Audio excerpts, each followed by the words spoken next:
Hi, welcome to another exciting episode of the Andre The Beast Crayton Show. Another exciting show, another exciting guest, all the way from, let me get this airplane trip right, all the way from London to Chicago, and had to make a stop on the show from Chicago to Indianapolis. That's right, that's true.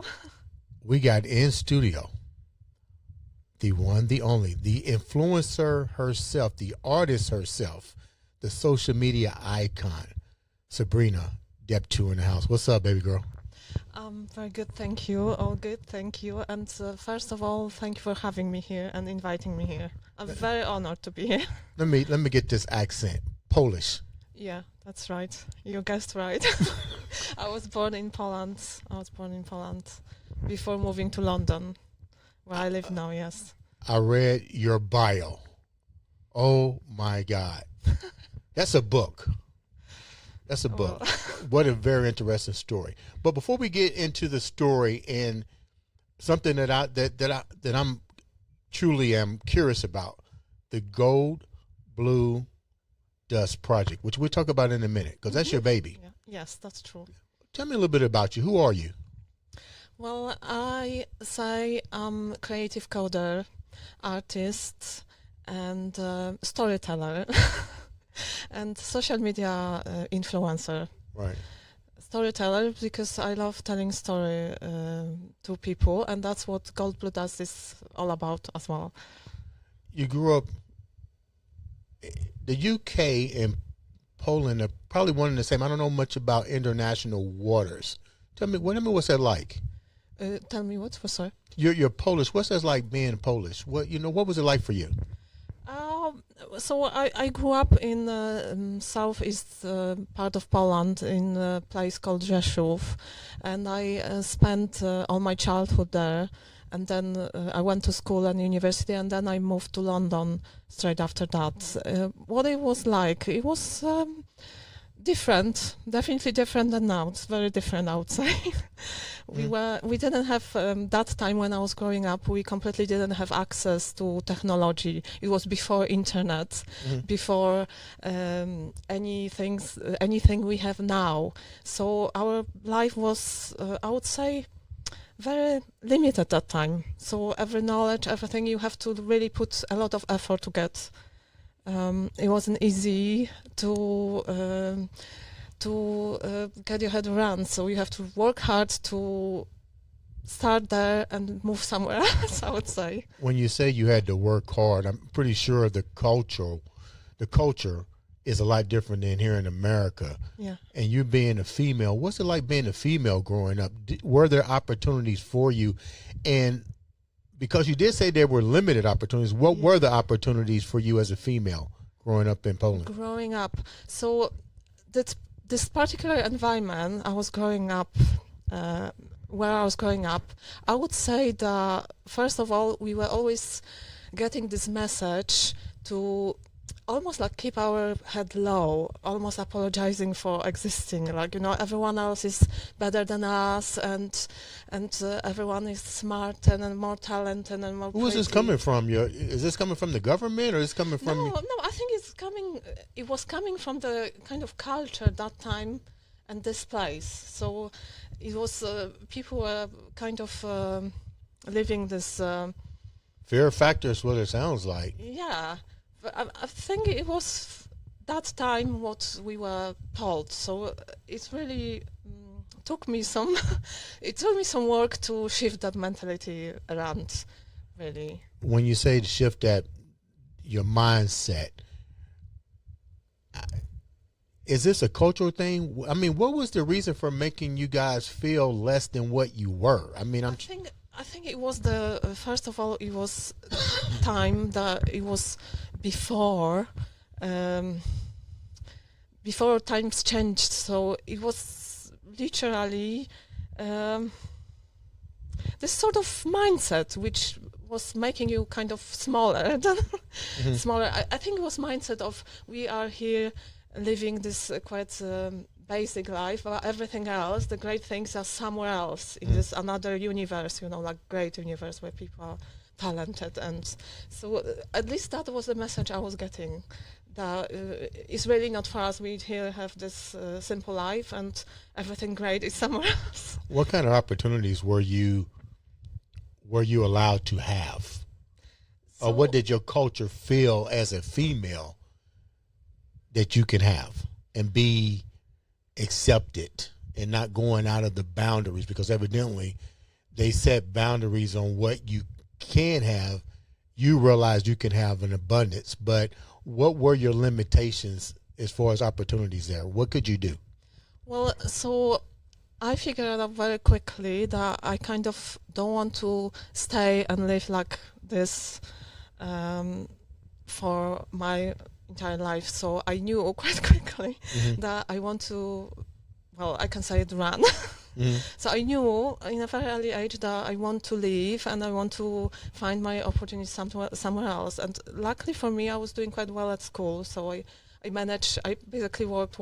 I managed to go through school, and then I managed to go to university. So I left my home at the age of 19 to go to study to the other city. And I think that was the only opportunity I saw that time to change. I have to leave, basically, and look for my opportunity somewhere else. How did your parents feel about you trying to change the trajectory, the mindset? Were you the first in your culture, in your family tree to do this?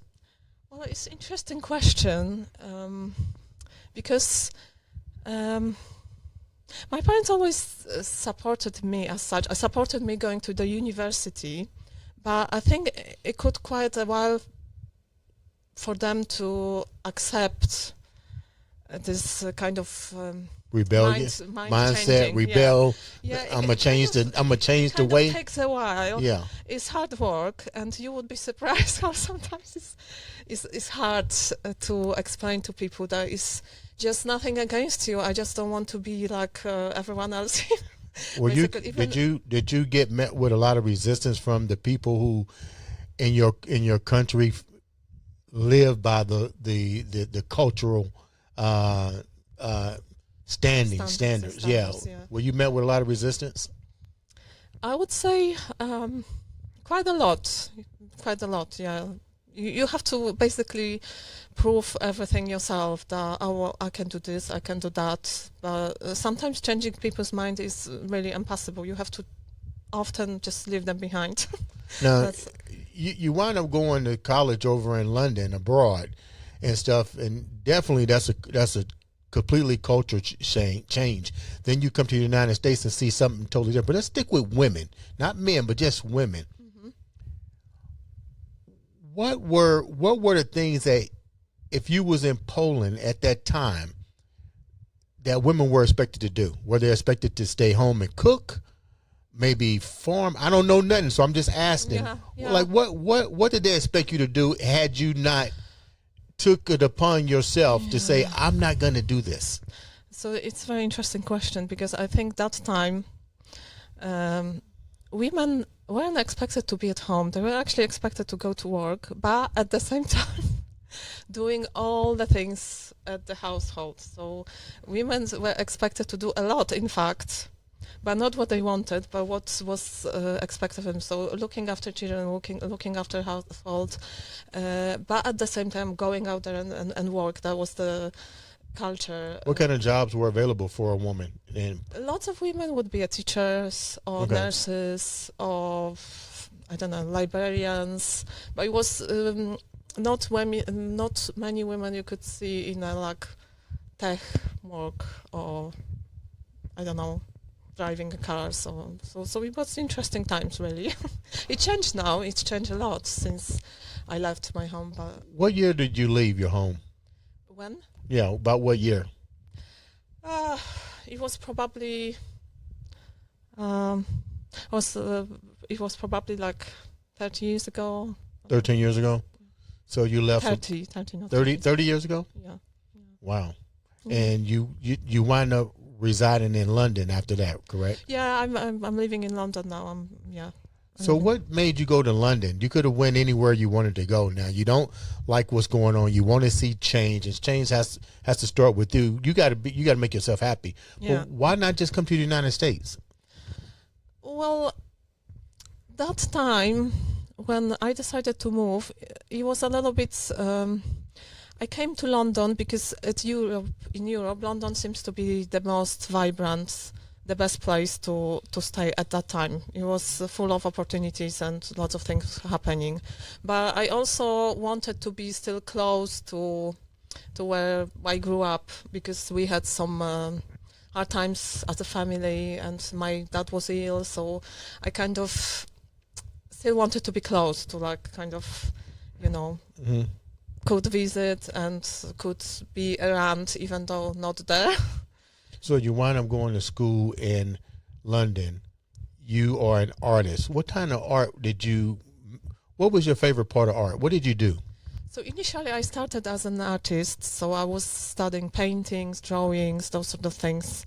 And I had some great successes as an artist during my study. I produced some exhibitions and it was going great. But even though that time I was already feeling that it's a little bit limited for me, I wanted to do something more, something else. I always had this fascination for technology and computers. I never had a chance to study it when I was growing up, but it was always in my mind. It was like a little bit like a magic. Did you guys have technology in your home? Well, when I was growing up, most people still had, like, one phone on the wall and one TV. So it was Wow. before the internet and before the. Wow. So no, we didn't have no.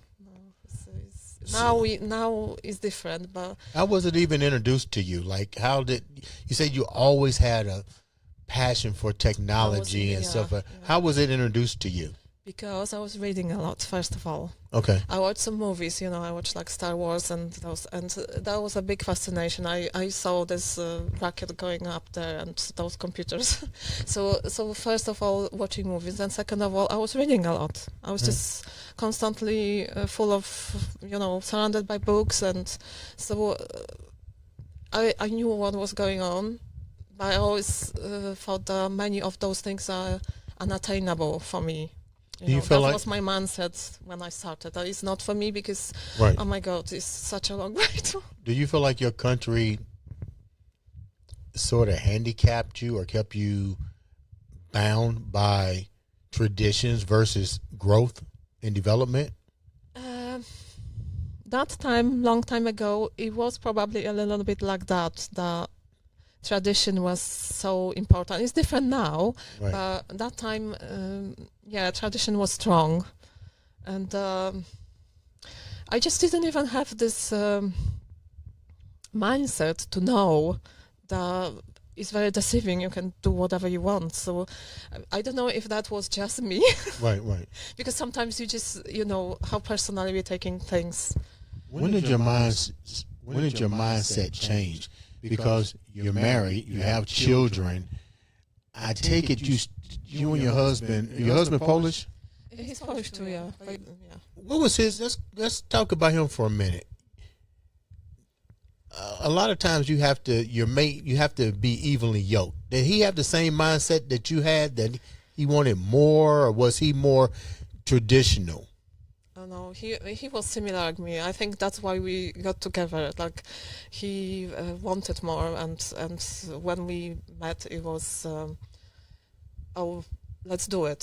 So he always, very lucky, because he always actually supported all of my dreams and all my need to change, because that's my main thing. I constantly have this need to do more and to change, not to stay. I think it's the fear I had from the past, that you cannot stay in one place. You cannot just sit and relax, because you have to do more, because otherwise you're staying behind. So he always actually supported all those my feelings. And you mentioned the fear of the past that had you change.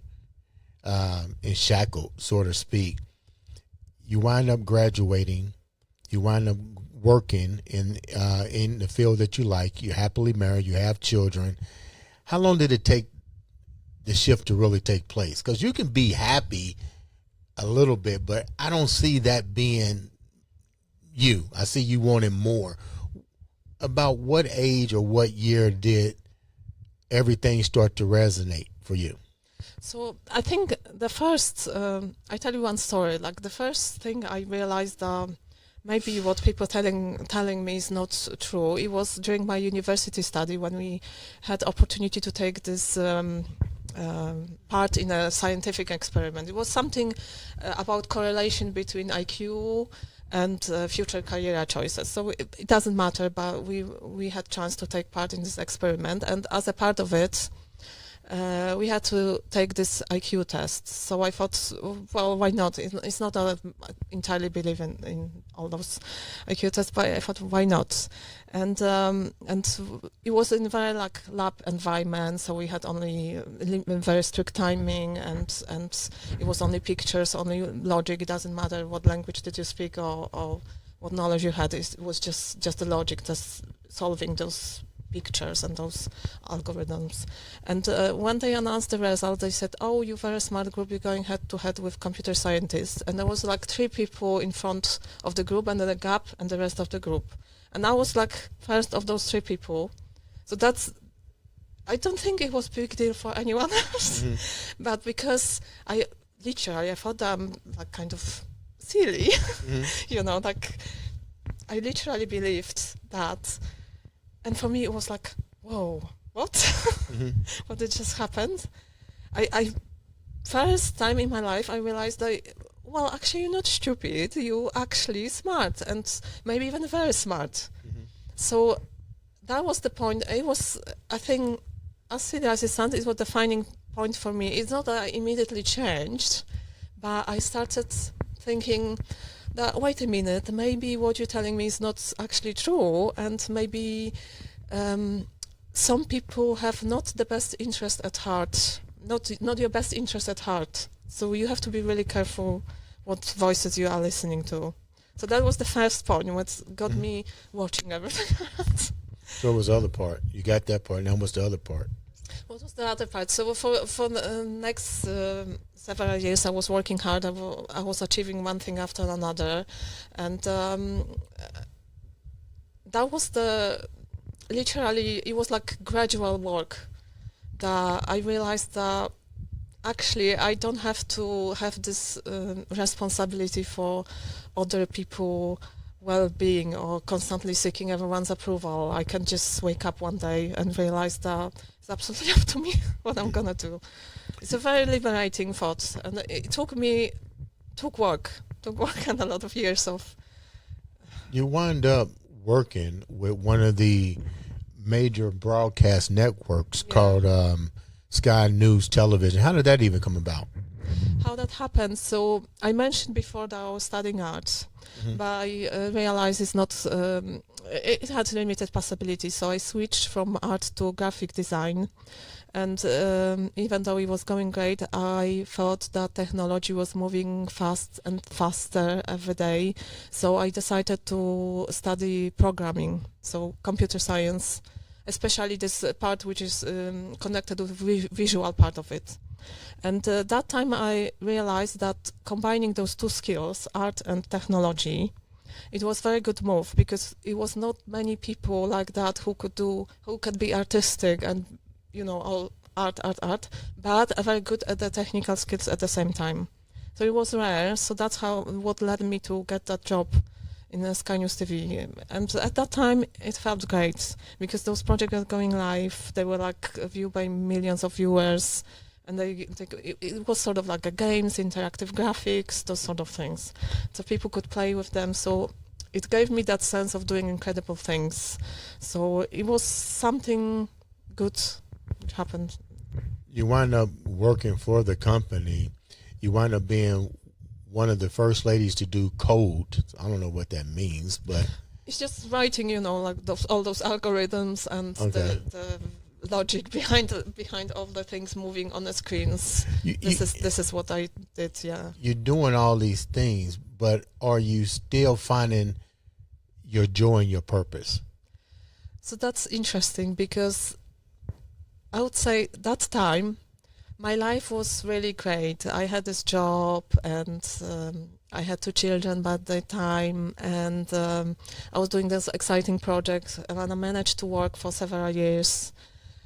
But after several years, I started feeling this kind of overwhelm and burnout a little bit, because first those projects were exciting, but after several years, they were in a way very similar, because it's always news, things happening quickly, it's always some kind of disaster or event, and you have to deliver for this particular thing. So I decided to quit, and I was feeling like losing that time, because you're losing your monthly salary, protection, security, you kind of losing everything. So What did your husband say? So we had 2 small children that time. He was very supporting when I was working in Sky News. He was always proud of what I'm doing and what I'm achieving there. But when I wanted to quit, he kind of he also said, well, you have to change something, because I know you. Once you got those feelings that it's over, it's nothing gonna stop you. So I will definitely support you. So he was very supportive, actually. I'm really grateful for that. What did you wind up doing? Like, how did you depart from it? I remember my last conversation with my boss when I was leaving, and he said something like, okay, good luck, and, very difficult times in front of you. Right. Because you're leaving this great job and you're never probably gonna get anything similar and all of that. And at first, it seems that he was right, because I did have a few years which I was mostly looking after my kids. I find it quite overwhelming, because it's a lot of work, obviously. But I'm grateful for that, because I get to spend time with them. But I always wanted to be creative overall, deep down. That's why I started with art in the first place. So at the side, whenever I could, I started writing this story. You mentioned before Gold Blue Dust, and I developed the story. I developed those 3 characters. And So let's hold up for a minute. Keep the viewers on track here. So during this transformation of leaving the news, Sky News Television, you wind up creating something called Gold Blue Dust Project. That's right. A story of 3 individuals going through the woods, but all of a sudden you encode them with some type of AI. Did I get it right? Yeah, so basically, first I developed the story. Then I've done the graphic of everything myself. So I literally drew all these characters. Then I thought, no, this is quite boring, so why don't I just make them move? So I started working on those animations, so made them move. That's the part when partially now we can use AI to make them move. So, for instance, they could speak. So, AI is very good in reading the sound wave, and it can give you you could read the sound wave and give you the set of characters.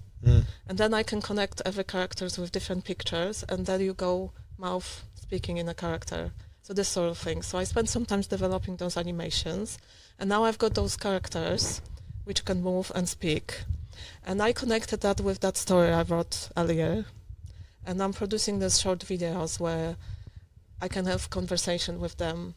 It's all about that story. So in the background, I'm telling that story I wrote, but I want to touch a little bit bigger problems and like sort of problems. What are the bigger problems? Like a little bit. It sounds almost like, some type of sky tech. You're like making characters move, but you're giving them some type of consciousness where it is a little bit like that, because I've gathered all those skills I get over the years, like coding, art, animation, voice editing, video editing, like separate skills. I put them all together. It's years of me working. Is this therapy for you? Is this a therapy project? Because I wouldn't. Yeah, I know what you mean, but yeah. I wouldn't entirely said that. I mean, I wouldn't say that it's therapy for me. It's definitely resonates with me loving to be creative Okay. and do something which people would be. But they have watching. tons of animated stuff out there now with AI. I mean, anybody can probably do it if they set it at the computer. But what makes your story? What makes this different than anything else? Is it because this is you telling your story through the visual effects of this project? I'm telling maybe not exactly my story, but definitely my experiences. My experiences of change and what I overcome. So definitely through those stories, I'm trying to tell a little bit of that as well. So 3 characters. Which character is you? Well, Sansi probably. I've started developing her first. I think it's a like mix between me and my daughter. Because when I was developing that character, my daughter was small, and I was just, I was this kind of mom where I was like, oh, my daughter. It's everything, yeah. So your daughter is one of the avatar characters in. So it's a mix. I think it's a big mix between me, her, and what I always wanted to be, because she's like kind of this kind of perfection. What did you always want to be? You haven't tapped on that yet. You've given me a little bit, but you haven't told me, who are you? What do you want to be? You left Poland. You went to London. Yeah. You're in Chicago, and you're here in the studio today. I mean, what is it that you want to be? What's the quest here? It's a very interesting question. What I would like to be. I gathered all those skills and those knowledge over the years. And here I am telling the story. So I think overall I would love to be a storyteller. I would like to be someone who connects past and the future and tell people something positive, something which they can take with them and is going to make their life better. That's what I would love to be, I guess. If you look at the story that you're doing now, I call it the avatar. How much of you would you put in that? Because in order for the avatar story to be good, you're going to have to put in the dark sides of things that you went through. Yeah. How emotional is that going to be for you to put the pain and the trials and tribulations that you went through? Because now, like you said, they're going to reenact your life. How painful is that going to be, and how much of a joy is that going to be for you? Well, it's always a little bit painful to kind of going back and see all those things I went through. So it's always emotional, a little bit. Now I think I'm kind of make my peace with the past. I don't want to dwell on past too much, to be honest, because I kind of went through it for many years, and I analyzed it and trying to change and all of that. So I don't want my past to kind of overtake my present, if you know what I mean. I really work hard on this so it doesn't affect me that much. It's hard work. I have to every day like kind of remind myself what is positive and on what I'm doing, rather than, because it's easy to plunge back and kind of like be unhappy that, oh, this happened to me or that happened to me and I had this heartbreak or that heartbreak.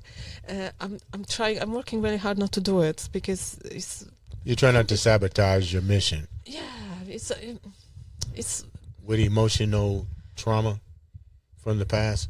Now that you've moved on and you're in the United States. What's your purpose being here? You're here for a reason. You're doing things here. You're trying to plant some seeds here in the United States. I was always fascinated by America. So, yeah, whenever I can visit, I visit. And you invite me. You invited me here. I'm really happy and really grateful and thankful. And I was I'm gonna to see this art. The Chicago Art in Fair? Chicago. Yeah. So I thought it's the one and only opportunity to visit Indianapolis and have a chat with you. I am truly glad. Let's go back for a minute before we get ready to wrap up. And thanks for flying all the way from London to Chicago, my to pleasure. Indianapolis. I love it. Thanks for having me. I love it. I said that I'm completely honored to be here. I want to go a little bit deeper because just to know that you took that beast mindset to not be held down by tradition, to not be held down by somebody else's beliefs on what you should be. Do you hear from people back in your hometown that probably didn't think you can do it, and now how do they feel about it now? Oh yeah, I've heard a lot. Why would you even do that? Why even, oh, you're not good enough. This is completely impossible to do. I've heard so many things over the years that is difficult even to sum up this. Always, and even now, I'm hearing those things that is completely unattainable, not achievable. Why would you even try? Are you like a Joan of Arc of your culture? Like, are they looking at you going, wow, especially females, like, are they looking at you going, wow, if she can do this and take this leap of internal faith and go out and do what she wants to, have that beast mindset? I mean, how does that make you feel? Do you feel like a Joan of Arc of Poland? I'm not sure. Maybe. I'm glad that I did it. I'm glad I can inspire some people. That's for sure. And I'm glad that you could show that you can be different and you can make a difference. What do you tell your daughter? What am I? Sorry. Like, what do you tell your daughter? Like, you know, she sees her mom with. Do you tell her your story? Hardly ever, to be honest, because when I had my daughter is my first child. I had son also, but he's younger. At that time, in my mind, I knew for sure that this kind of mindset I experienced as a young child and later growing up, that is definitely not gonna go to my daughter. That is literally stopping at me, and it's not going further. So the way I brought them up is totally different. So they living in London, they absolutely educated and smart. They know everything about the world. They both in a good school, in a Bexley Grammar, where the selective school that you have like really hard exams to get into. My daughter, she's doing really good at school. She got invited to Oxford University to do the study at the age of 15, and the following year she did similar study in Cambridge University. So they don't. I'm not even telling them much about my past, to be honest, because I don't want to stop them. Maybe when they're older, but it's this fear of telling them that, oh look, mommy had this story or that story. I don't think they would be even understanding this, because they have such an open minds. They literally don't know that they can be limited.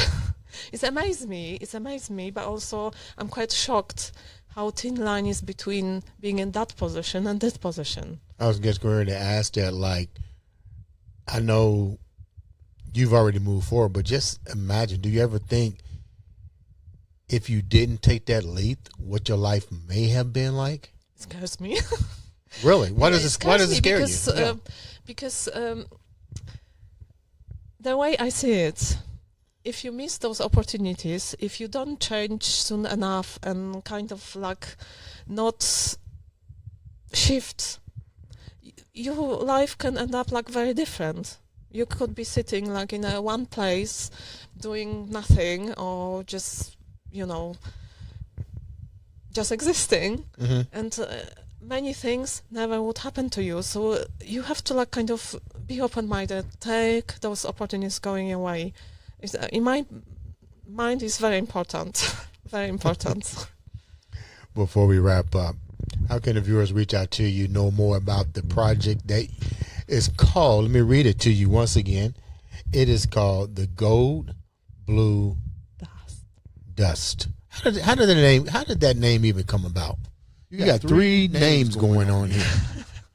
Gold, Blue, Dust. How did they come about? Well, So blue, for a long time, blue was my favorite color. You say it was. Yeah, but then I realized that I'm kind of a person who doesn't want to be limited to one thing. I like to have many choices, Okay. which probably also coming from my past. So, Parsha, I spent a long time thinking about the name, as silly as it sounds. And I came up with many other names. And after a while, there was a few names I already had, but then I started, no, that doesn't work. I have to change. So one evening I just sat down and I had to limit that to something.